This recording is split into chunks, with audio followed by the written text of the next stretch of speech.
Bismillahirrahmanirrahim. Assalamualaikum warahmatullahi wabarakatuh. Alhamdulillahi rabbil alamin. Wassalatu wassalamu ala asrafil anbiya wal mursalin. Sayyidina Muhammadin wa ala alihi wa sahbihi ajma'in. Amma ba'du. Pada pembahasan kedua ini kita akan membahas beberapa hal terkait tentang Nabi Ibrahim dan Nabi Ismail membangun Ka'bah. Dan di dalam pembahasan kali ini ada beberapa tema yang perlu menjadi garis besar kita. Yang pertama adalah kedatangan Nabi Ibrahim dan Nabi Ismail ke Hijaz. Kemudian beberapa peristiwa sebelum pembangunan Ka'bah. Kemudian kita lanjut dengan pembangunan Ka'bah. Kemudian sejarah Hajar Aswad. Kemudian galian di tengah Ka'bah. Kemudian yang terakhir adalah pembahasan tentang Ibrahim yang menyeru untuk melaksanakan haji ke Ka'bah. Baik, kita mulai dari yang pertama. Kedatangan Nabi Ibrahim dan Ismail ke Hijaz. Bagaimanapun sejarah pembangunan Ka'bah erat kaitannya dengan kisah Nabi Ibrahim dan Nabi Ismail. Terutama setelah kepergian beliau berdua dari Palestina menuju ke Hijaz. Oleh karena itu, perlu kiranya kita membahas ini secara komprehensif tentang kisah kehidupan beliau berdua. Nabi Ibrahim alaihissalam tumbuh dewasa di negeri Irak. Ayahnya adalah seorang pengrajin kayu yang ahli membuat patung yang ketika itu menjadi sesembahan masyarakat di sana. Tapi meski Nabi Ibrahim sering membantu sang ayah untuk mengukir patung-patung sesembahan, beliau sama sekali tidak tertarik untuk menyembah patung-patung tersebut. Hingga ketika beliau dewasa, Nabi Ibrahim menyelinap ke dalam rumah ibadah kaumnya dan menghancurkan seluruh patung-patung yang ada di dalamnya kecuali yang paling besar.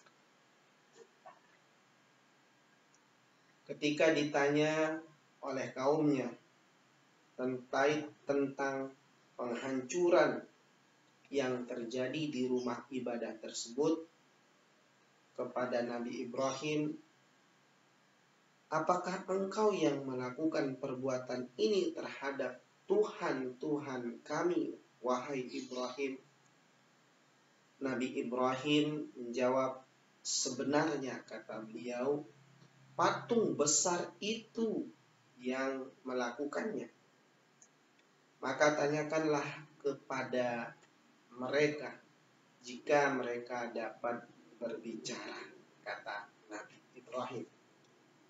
Kisah ini bisa diakses di dalam Al-Quran, yaitu Quran Surat Al-Anbiya ayat 62 sampai dengan 63. Para penyembah berhala mendapat jawaban seperti itu dari Nabi Ibrahim.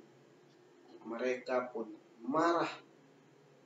Lalu Nabi Ibrahim dihukum dengan cara membakarnya di dalam api unggun yang besar, tetapi Allah menjadikan api tersebut menjadi dingin, menjadi sejuk, dan menyelamatkan Nabi Ibrahim. Maka setelah itu Nabi Ibrahim pun pergi menyelamatkan diri ke Palestina bersama dengan istrinya Sarah. Tidak lama kemudian Nabi Ibrahim melanjutkan perjalanan beliau ke Mesir yang ketika itu diperintah oleh raja-raja Hyksos atau Amalek. Di antara raja-raja itu ada yang memiliki kebiasaan merampas istri-istri yang cantik setelah terlebih dulu membunuh suami mereka. Oleh karena itu, Ibrahim mengaku kepada orang-orang bahwa Sarah adalah saudara perempuannya dan akhirnya ia selamat dari pembunuhan. Tapi sang raja tetap mengambil Sarah dari Ibrahim hingga suatu ketika datanglah pertolongan dari Allah Subhanahu wa Ta'ala kepada Nabi Ibrahim. Tidak seperti biasanya, sang raja-raja atau sang raja tiba-tiba menyesali perbuatan dan mengembalikan Sarah pada Ibrahim. Bahkan sang raja memberi Nabi Ibrahim banyak sekali hadiah.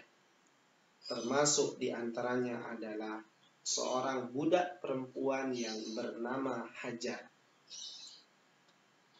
Sarah yang tak kunjung memiliki seorang anak dari pernikahannya dengan Nabi Ibrahim, didorong oleh naluri keibuannya, akhirnya meminta Nabi Ibrahim untuk menikahi Hajar. Tujuannya adalah agar mendapatkan seorang anak yang dapat membuatnya bahagia. Maka dari Hajar lahirlah seorang anak laki-laki yang diberi nama dengan nama Ismail. Keajaiban Allah muncul. Maka ketika Hajar atau Sarah melahirkan Nabi Ibrahim, Hajar melahirkan Nabi Ismail. Tidak lama kemudian Sarah pun melahirkan seorang anak bernama Ishak.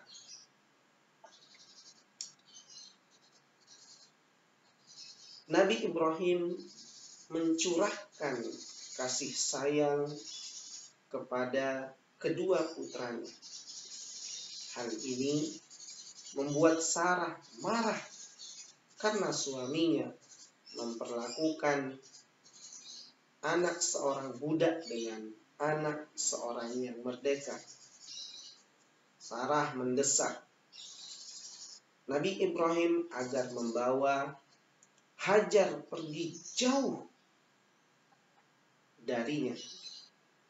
Maka Nabi Ibrahim alaihissalam pergi meninggalkan Palestina menuju Hijaz.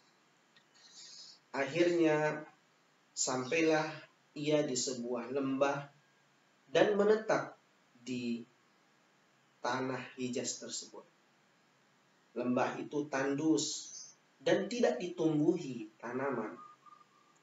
Lembah itu bisa digunakan kafilah sebagai tempat istirahat dalam perjalanan dagang mereka. Ini seperti penjelasan Al-Imam At-Tabari yang berkata, dan Allah mewahyukan kepada Nabi Ibrahim untuk pergi menuju Mekah. Saat itu di Mekah tidak ada rumah. Di sanalah Nabi Ibrahim alaihissalam meninggalkan putranya, yakni Nabi Ismail, dan ibunya Hajar, dengan membekali mereka berdua dengan sedikit makanan dan minuman. Sedangkan ia kembali ke Palestina, tempat Sarah dan Ishak tinggal. Dalam catatan sejarawan Al-Mas'udi berkata, ketika Nabi Ibrahim meninggalkan putranya Ismail dan Hajar di Mekah, ia menyerahkan nasibnya keduanya kepada Allah Subhanahu wa Ta'ala, Sang Pencipta, Sang Penjaga. Ia mengikuti petunjuk wahyu dari Allah bahwasanya ia menemukan sebuah lembah yang tidak ditumbuhi tanaman, dan tempat itu adalah tanah yang tinggi yang berwarna merah. Maka Nabi Ibrahim menyuruh Hajar untuk membuat kemah dan menetap di sana bersama dengan Ismail. Ketika bekal yang diberikan Nabi Ibrahim habis dan tangisan Ismail semakin keras, Hajar sebagai seorang ibu khawatir putranya akan mati kehausan dan kelaparan. Ia pun berusaha pergi mencari air, berlarian dari Safa dan Marwa sampai 7 kali bolak-balik. Akhirnya ia kembali melihat kondisi Nabi Ismail yang sedang menggerak-gerakkan kakinya di tanah. Tiba-tiba air memancar dan muncullah sumur Zam-Zam. Imam At-Tabari mengatakan bahwa ketika itu Allah mengutus malaikat Jibril untuk memancarkan sumur tersebut, sekaligus memberi kabar gembira pada Hajar bahwa kelak Nabi Ibrahim alaihissalatu wassalam akan kembali menemui mereka guna membangun Ka'bah. Imam At-Tabari berkata, Jibril berkata kepada Hajar, jangan takut penduduk negeri ini akan kekurangan air.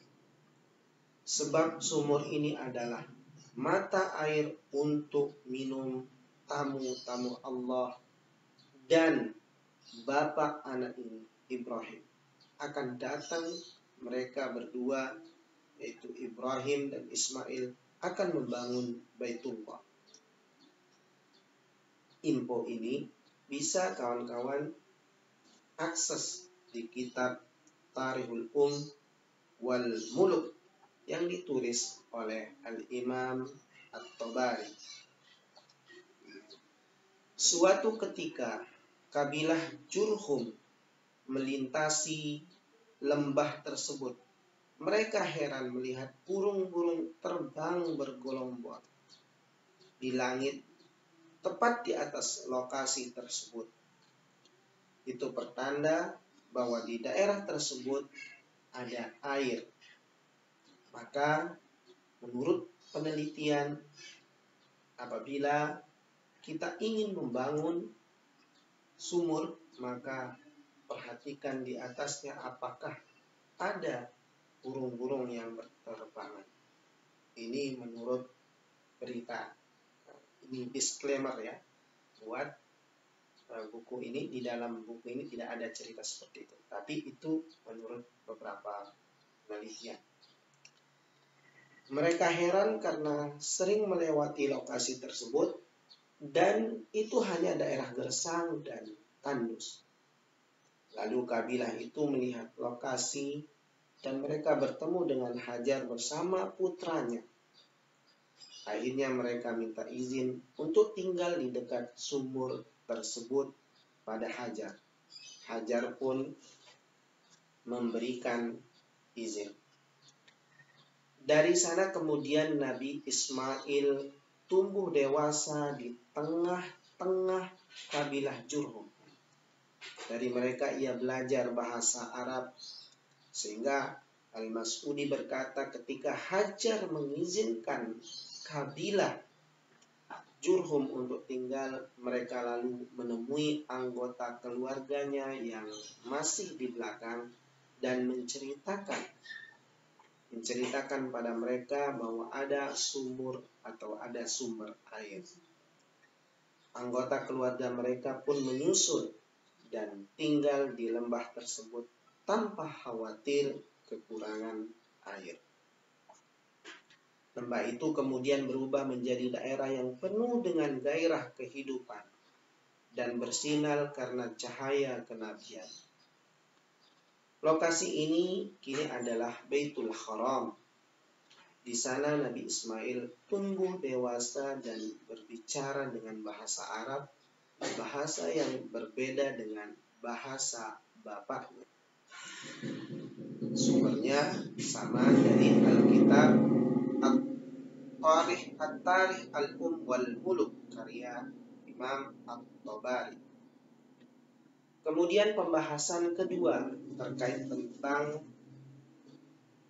cerita Nabi Ibrahim alaihissalam dan Nabi Ismail membangun Ka'bah adalah ada beberapa peristiwa penting sebelum pembangunan Ka'bah. Tahun demi tahun berlalu dan Hajar pun akhirnya meninggal pada usia 90 tahun.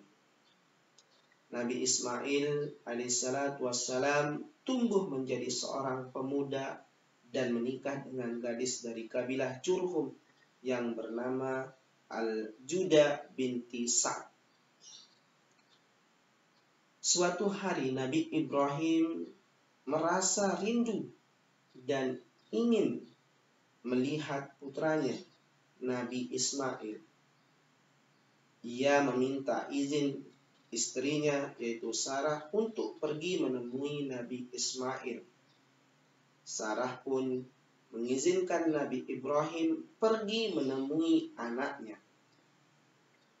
Setibanya di rumah Ismail, Nabi Ibrahim bertemu dengan anaknya itu karena ia tidak bertemu dengan anaknya itu karena Nabi Ismail sedang pergi berburu. Nabi Ibrahim mengetuk pintu, lalu keluarlah Al-Juda menemui Ibrahim dan bertanya.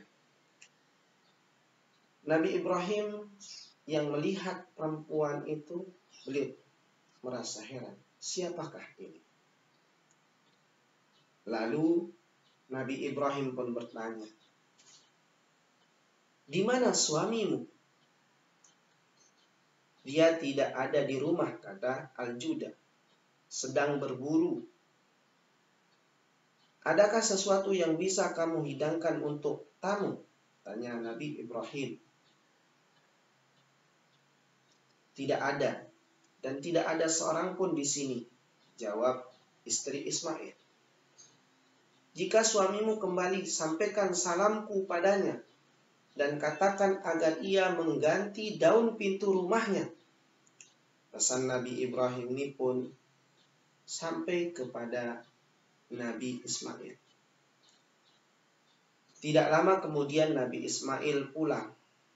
Dia mendengarkan dari orang-orang tentang apa yang istrinya lakukan pada ayahnya, yakni tidak mau memberi hidangan. Maka ia menceraikan istrinya dan menikah lagi dengan gadis yang lain yang juga dari kabilah Jurhum bernama Samah binti Muhailil.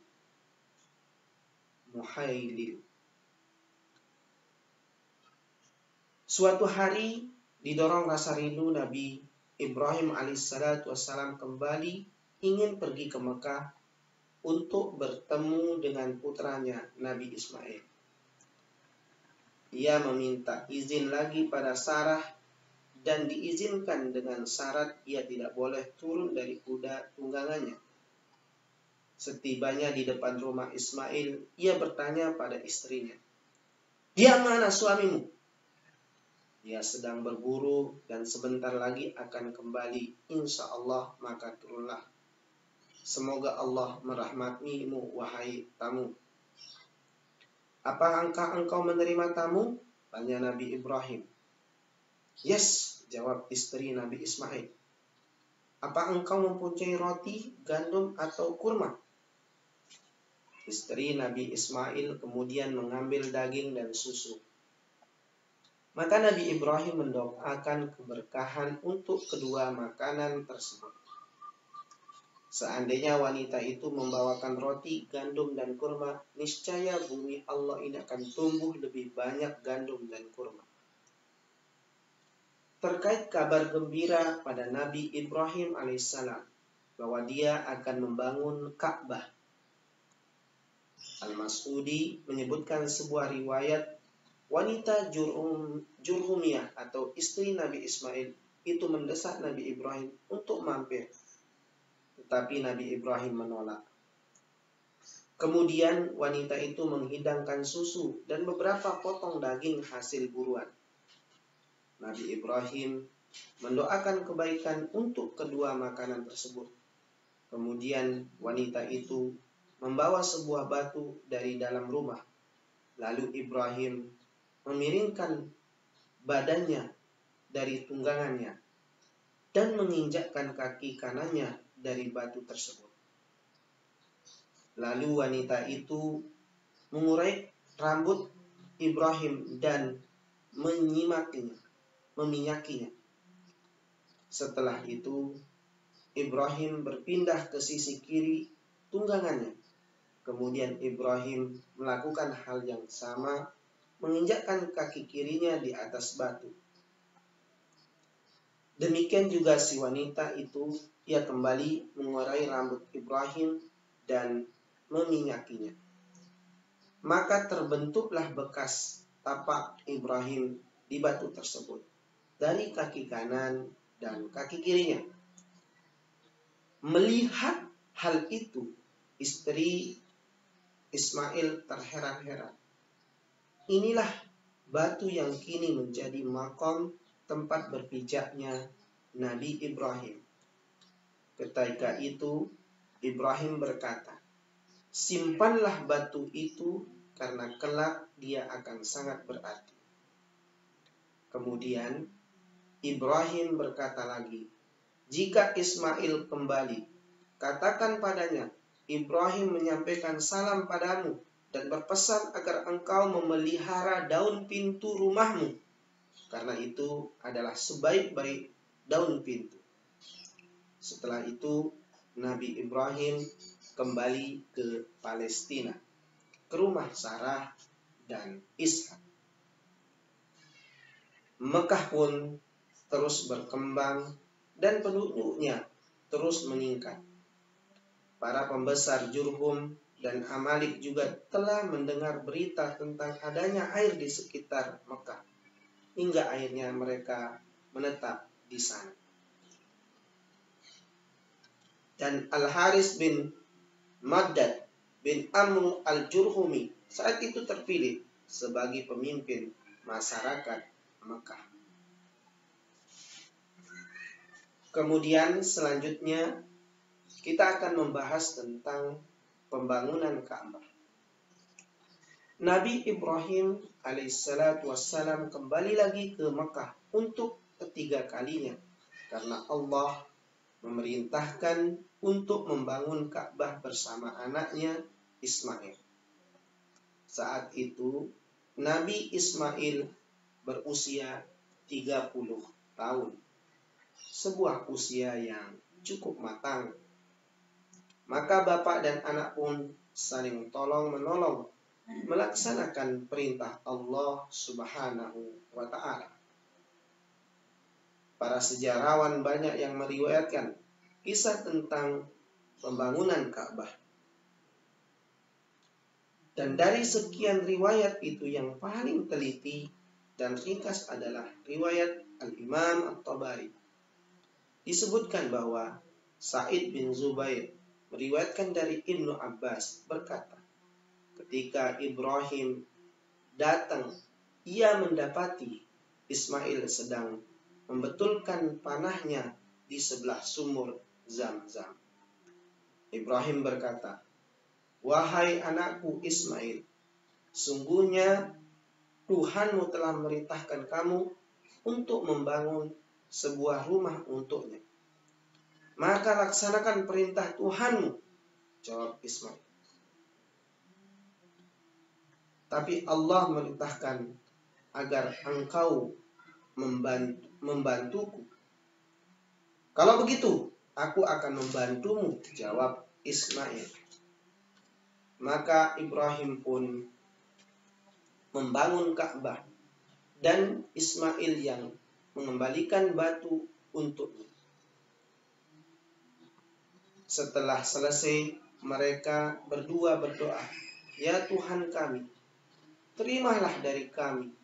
Sungguhnya Engkau Maha Mendengar, lagi Maha Mengetahui." Ketika Nabi Ibrahim dan Ismail selesai membangun Ka'bah, mereka diperintahkan menyeru manusia untuk melaksanakan ibadah haji sebagaimana yang tercantum di dalam Quran surat Al-Hajj ayat 27 yang maknanya, "Dan serulah manusia untuk mengerjakan haji, niscaya mereka akan datang kepadamu dengan berjalan kaki atau mengendarai setiap unta yang kurus. Mereka datang dari segenap penjuru yang jauh." Imam At-Tabari mengutip bahwa riwayat lain yang intinya sama dengan riwayat di atas adalah hanya saja lebih rinci. Selain itu, banyak riwayat dari sejarawan lain yang berbeda dengan riwayat Al-Imam At-Tabari, baik dari segi unsur kisah maupun detailnya riwayat-riwayat itu. Berbeda mengenai petunjuk yang mengarahkan Nabi Ibrahim ke lokasi pembangunan Ka'bah. Satu riwayat menyatakan angin sepoi-sepoi lah yang menunjukkan Nabi Ibrahim ke lokasi dibangunnya Ka'bah. Dan riwayat lain menyatakan bahwa yang menunjukkan adalah malaikat Jibril. Inilah di antara riwayat-riwayat tersebut, suatu ketika seorang laki-laki datang menghadap Ali bin Abi Thalib dan berkata, "Dapatkah engkau menceritakan kepadamu tentang Baitullah? Apakah betul itu rumah pertama yang ada di bumi?" "Bukan, ini adalah rumah pertama yang penuh dengan berkah, yaitu Maqam Ibrahim. Siapa yang masuk ke dalamnya, dia akan aman. Aku menceritakan padamu bagaimana dibangun. Sungguhnya Allah mewahyukan pada Nabi Ibrahim, bangunlah sebuah rumah untukmu di bumi." Setelah menerima wahyu itu, Nabi Ibrahim pun resah. Maka Allah menurunkan as-sakinah, ketenangan, yaitu angin yang memiliki dua penjuru yang salah satu jurunya mengikuti yang lain. Dua juru angin itu bergerak hingga sampai ke Mekah dan berputar-putar di lokasi Baitullah seperti ular yang melingkar. Lalu Allah mewahyukan Nabi Ibrahim agar membangun Ka'bah di tempat angin tersebut melingkar. Maka Ibrahim pun tenang dan mulai membangun Ka'bah. Imam At-Tabari melanjutkan dalam bukunya bahwa ada sebuah riwayat dari Ibnu Ishaq bahwasanya Jibril menuntun Nabi Ibrahim alaihissalam dari Sam menuju Hijaz untuk menunjukkan lokasi yang tepat untuk membangun Ka'bah di Mekah. Riwayat ini disandarkan pada Ibnu Ishaq Dia berkata, Mujahid dan ulama lain berkata bahwa setelah Allah menampakkan pada Nabi Ibrahim lokasi Baitullah dan tanda-tanda tanah haram, ia pergi dan malaikat Jibril mengikutinya. Jika masuk ke sebuah desa, Nabi Ibrahim bertanya, di tanah inikah yang engkau diperintahkan untuk memberitahuku, wahai Jibril? Teruslah berjalan, kata Jibril. Sampainya di Mekah, yang ketika itu tanahnya masih tandus dan dihuni kaum Amalek yang tinggal di luar Mekah dan sekitarnya. Sedangkan Ka'bah masih berupa tanah tinggi yang berwarna merah. Nabi Ibrahim bertanya pada Jibril, apakah engkau diperintahkan untuk membangun Ka'bah di sini? Ya, kata Jibril. Al-Umari meriwayatkan dari Sa'id Ibnu Arubah dari Qatadah bahwasanya ia berkata, cerita yang sampai pada kami menyebutkan bahwa fondasi Baitullah berasal dari Gua Hira. Disebutkan juga bahwa bahan untuk membangun Baitullah berasal dari 5 gunung: Hira, Lubanah, Al-Judi, Tursina, dan Turesta. Ini bisa kawan-kawan sahabat spektakuler untuk melihat buku karya Ibnu Fadilah Al-Umari, Masalik Al-Absar fi Mamlik Al-Amsar. Baik, selanjutnya kita akan membahas tentang sejarah Ka'bah. Sejarah Hajar Aswad. Mohon maaf. Ketika bangunan Ka'bah nyaris sempurna, ternyata ada yang kurang, yakni sebuah batu. At-Tabari menyebutkan, ketika itu Nabi Ismail ingin menyempurnakan Ka'bah dengan sebuah benda, tapi Nabi Ibrahim Nabi Ibrahim berkata, jangan, carilah batu seperti yang aku perintahkan. Nabi Ismail pun pergi mencari batu. Ketika ia kembali, ternyata Nabi Ibrahim sudah meletakkan sebuah batu hitam. Nabi Ismail bertanya, wahai ayah, dari manakah engkau mendapatkan batu itu? Yang membawa batu itu adalah dia yang tidak dapat menunggumu, yaitu Jibril, yang membawanya dari langit. Imam At-Tabari juga menyebutkan, pada intinya, riwayat itu sama dengan riwayat sebelumnya, hanya saja pemaparan yang lebih rinci. Imam Tabari menyandarkan riwayat tersebut pada Ali bin Abi Thalib. Ia berkata Nabi Ibrahim yang membangun pondasi Ka'bah. Kemudian dia dan Ismail meninggikan bangunannya sampai pada posisi rukun sudut Ka'bah. Lalu Nabi Ibrahim berkata kepada Nabi Ismail, wahai anakku, carilah sebuah batu untuk dijadikan tanda bagi manusia. Nabi Ismail pun datang membawa sebuah batu, tetapi Nabi Ibrahim tidak menyukainya. Carilah batu lain. Nabi Ismail segera pergi untuk mencari batu yang lain. Tapi ketika Nabi Ismail kembali, ia mendapati Nabi Ibrahim sudah meletakkan sebuah batu di tempat itu. Nabi Ismail bertanya, wahai ayahku, siapakah yang membawakan batu untukmu? Yang membawanya adalah seorang yang tidak ingin melihat bersandar padamu, Jibril. Hajar Aswad adalah batu lonjong yang tidak beraturan, berkilau dan berwarna hitam kemerahan, yang di atasnya ada goresan berwarna merah dan kuning.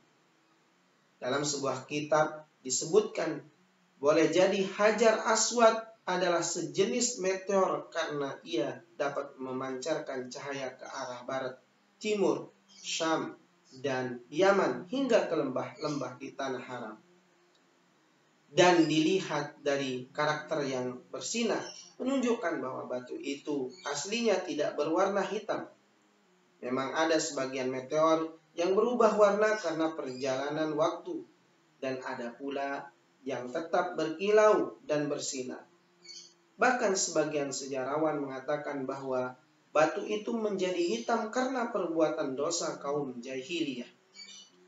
Adapun kata Niyazak, batu meteor, sendiri sebenarnya berasal dari bahasa Persia, Yanza.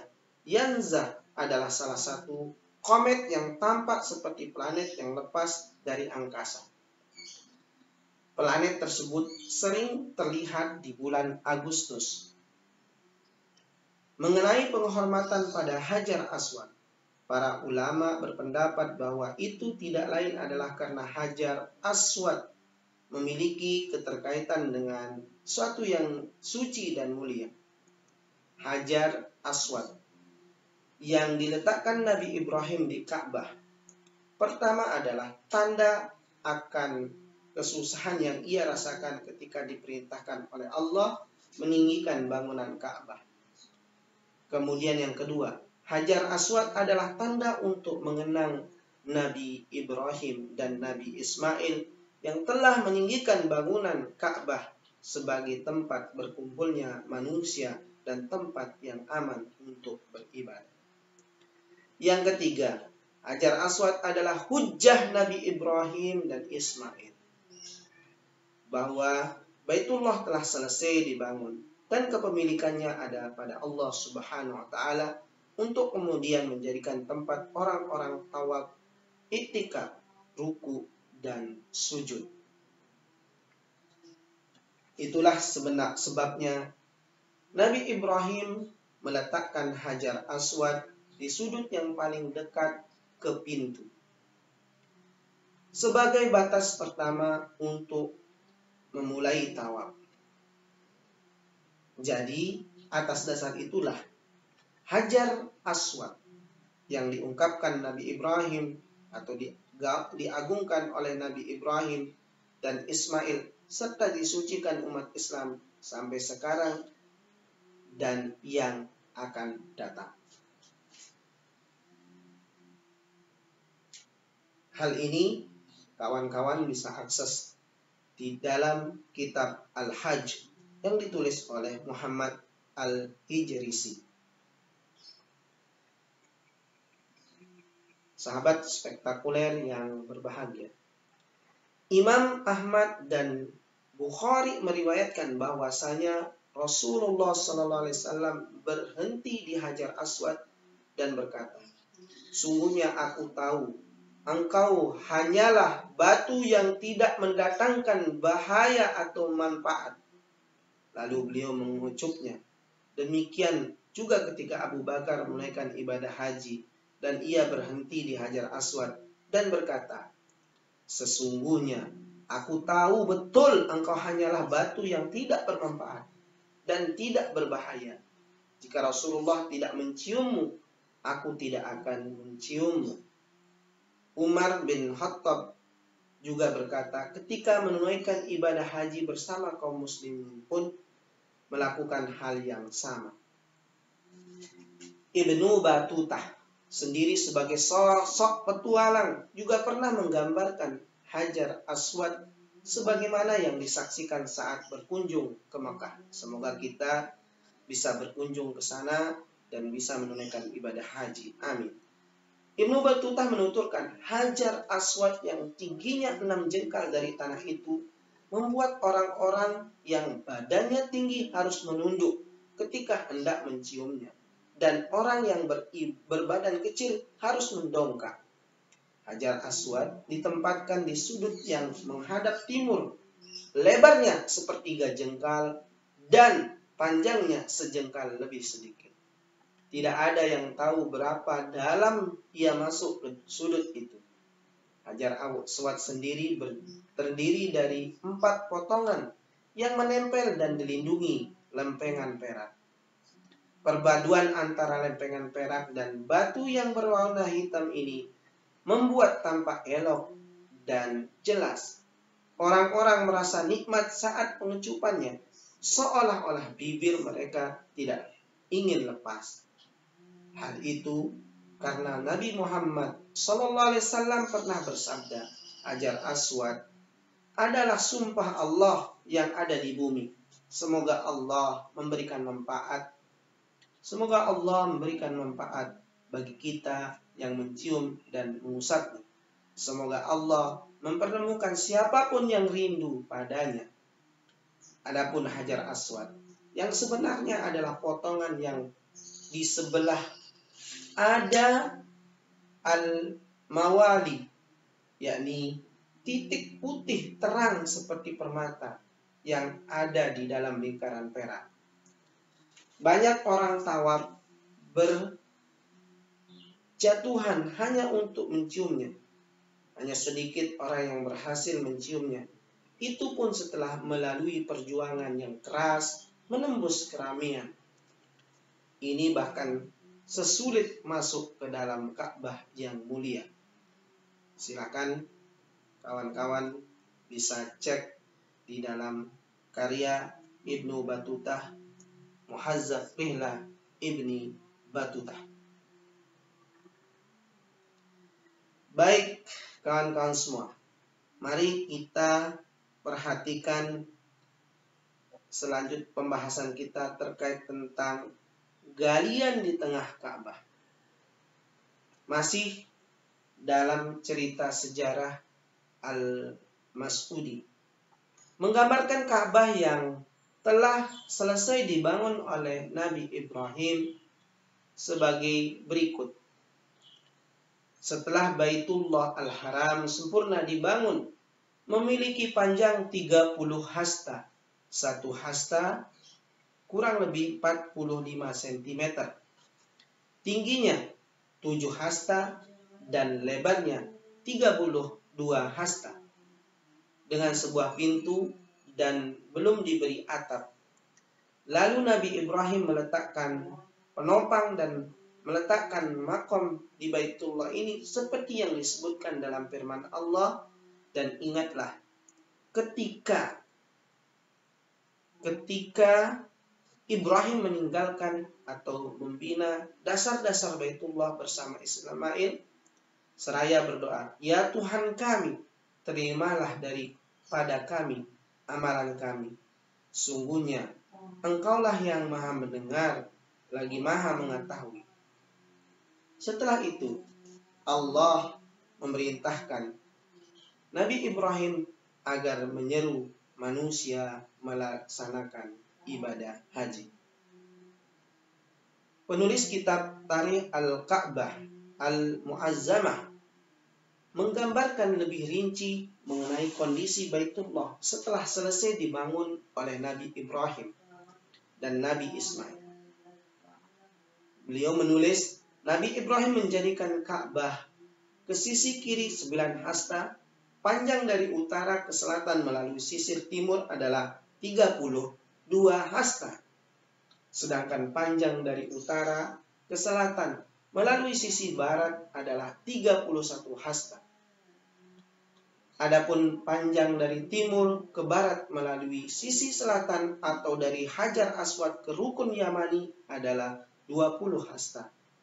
Panjang dari timur ke barat dari sisi utara atau melalui Hijr Ismail adalah 22 hasta. Selain itu, Nabi Ibrahim dan Nabi Ismail juga membuat 2 pintu hingga ke lantai. Pintu yang pertama di sebelah timur di dekat Hajar Aswad, yang kedua di sebelah barat di dekat Rukun Yamani sejajar dengan pintu pertama. Dan Nabi Ibrahim menggali lubang di dalamnya untuk penyimpanan barang. Dia tidak menutup lubang itu dengan atap dan tanpa daun pintu. Dalam sebuah buku disebutkan bahwa Nabi Ibrahim menggali lubang tersebut untuk gudang penyimpanan. Nabi Ibrahim yang sangat antusias menyelesaikan bangunan Ka'bah dan berharap Ka'bah bukan sekedar tempat beribadah kepada Allah, tetapi juga tempat untuk mempersembahkan nazar. Maka ia menggali lubang di tengah Ka'bah sebagai tempat penyimpanan semua harta nazar. Al-Quran pun mengabadikan bangunan Ka'bah dalam surat Ali Imran. Sungguhnya rumah ibadah yang pertama yang dibangun untuk manusia ialah Baitullah yang di Mekah atau Mekah, yang diberkahi dan menjadi petunjuk bagi seluruh alam. Di sana terdapat tanda-tanda yang jelas, di antaranya Maqam Ibrahim. Barang siapa masukinya Baitullah, amanlah dia. Dan di antara kewajiban manusia terhadap Allah adalah melaksanakan ibadah haji ke Baitullah, yaitu bagi orang yang mampu mengadakan perjalanan ke sana. Barang siapa yang mengingkari kewajiban haji, maka ketahuilah bahwa Allah Maha Kaya, tidak memerlukan sesuatu dari seluruh alam. Quran Surat Ali Imran ayat 96 sampai dengan 97. Baik, kawan-kawan semua, ternyata terkait tentang cerita Nabi Ibrahim dan Ismail di bab 2 ketika membangun Ka'bah sangat luar biasa. Maka di bab 2 ini pembahasan terakhirnya adalah Ibrahim menyeru haji ke Ka'bah. Setelah selesai membangun Ka'bah, Allah memerintahkan Nabi Ibrahim agar menyeru manusia melaksanakan ibadah haji ke Mekah. Hal itu sebagaimana yang disebutkan dalam Al-Quran. Dan serulah manusia untuk mengerjakan haji, niscaya mereka akan datang kepadamu dengan berjalan kaki atau mengendarai setiap unta yang kurus. Mereka datang dari segenap penjuru yang jauh. Quran Surat Al-Hajj ayat 27. Imam At-Tabari kembali meriwayatkan dari Ibnu Abbas bahwasanya setelah mendapatkan perintah itu, Nabi Ibrahim berkata, "Wahai Tuhanku, suaraku tidak mampu memanggil hingga jauh. Serulah aku yang akan menyampaikan," jawab Allah. Lalu Nabi Ibrahim menyeru, "Wahai umat manusia, sungguhnya Allah mewajibkan atas kamu haji ke Baitullah." Dan ternyata seluruh makhluk yang ada di bumi dan di langit mendengar seruan Nabi Ibrahim alaihissalam tersebut. Ini juga bisa kawan-kawan spektakuler lihat di dalam Tarikh wal Muluk yang ditulis oleh Al-Imam At-Tabari. At-Tabari meriwayatkan bahwa Abdullah bin Zubair pernah bertanya pada Ubaid bin Umair Al-Laitsi terkait seruan Nabi Ibrahim alaihissalam untuk menaikkan ibadah haji tersebut. Ubaid bin Umair Al-Laitsi berkata, "Riwayat yang sampai kepadaku mengatakan bahwa setelah Nabi Ibrahim dan Ismail meninggikan bangunan Ka'bah hingga selesai, sebagaimana yang diperintahkan oleh Allah Subhanahu wa Ta'ala, turunlah perintah untuk melaksanakan ibadah haji. Nabi Ibrahim kemudian menghadap ke Yaman dan menyeru manusia untuk beribadah kepada Allah dan berhaji ke rumahnya. Kemudian terdengar jawaban, labbaik Allahumma labbaik, labbaik Allahumma labbaik, labbaik Allahumma labbaik." Lalu Nabi Ibrahim alaihissalam menghadap ke barat dan melakukan hal yang sama dan terdengar pula jawaban yang sama, labbaik Allahumma labbaik. Ini juga ada di Tarikh yang ditulis oleh Imam At-Tabari. Untuk menguatkan lagi, Imam At-Tabari melengkapi kisahnya dengan riwayat yang lain yang meriwayatkan bahwa Rasulullah SAW bersabda, Jibril menemui Nabi Ibrahim pada hari Tarwiyah, yaitu 8 Zulhijjah. Lalu pergi bersamanya ke Mina. Di sana mereka melaksanakan salat zuhur, asar, maghrib, isya, di akhir malam dan subuh. Kemudian Jibril membawa Nabi Ibrahim ke Arafah dan menurunkannya di bawah pohon ara, tempat yang sering digunakan oleh orang-orang beristirahat. Di sanalah Jibril menjamak sholat zuhur dan asar, kemudian wukuf hingga tiba waktu maghrib yang paling awal. Setelah itu, mereka meninggalkan Arafah menuju Masyairul Haram dan menjamak sholat maghrib dan isya. Selanjutnya, mereka diam sampai tiba waktu fajar yang paling awal dan segera sholat fajar. Kemudian mereka diam lagi hingga waktu fajar yang paling akhir.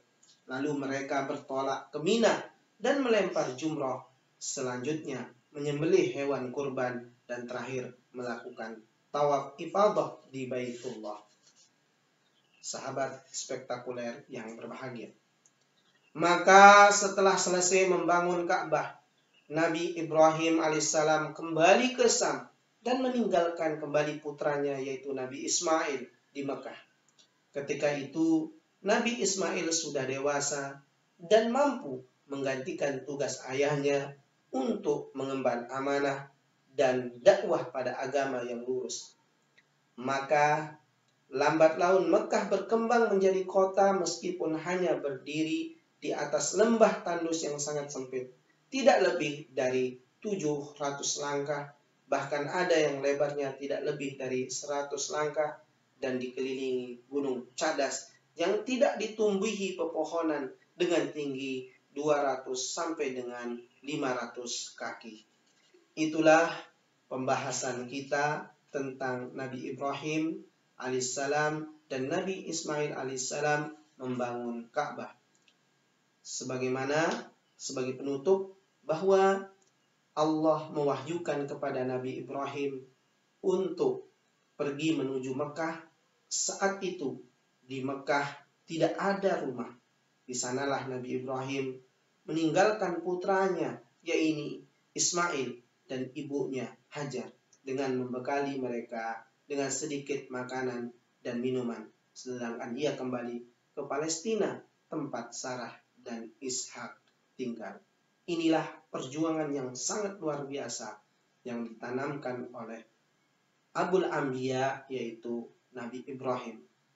Menanamkan sebuah teladan terbaik untuk perjuangan dan pengorbanan. Terima kasih. Assalamualaikum warahmatullahi wabarakatuh.